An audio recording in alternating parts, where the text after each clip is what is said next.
औज़ुबिल्लाहिमिनश्शैतानिर्रजीम बिस्मिल्लाहिर्रहमानिर्रहीम। इस कौम का सबसे बड़ा अलमिया ये है कि इधर आधा सच बोला जाता है। याद रखें कि आधा सच पूरे झूठ से ज्यादा खतरनाक होता है।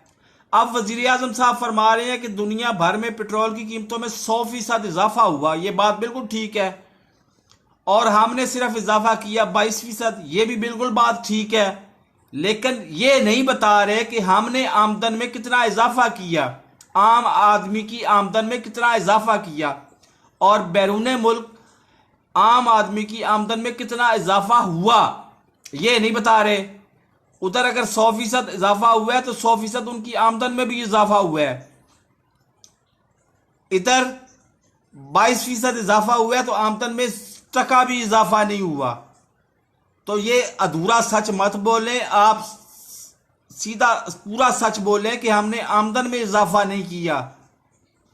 तो मेरे इस चैनल को अब तक आपने सब्सक्राइब नहीं किया तो अभी सब्सक्राइब कर लें और साथ लगे बेल आइकन को दबा के ऑल नोटिफिकेशन को ऑन कर दें ताकि मेरी हर नई आने वाली वीडियो का नोटिफिकेशन आपको बर वक्त मिल सके। अल्लाह हाफिज।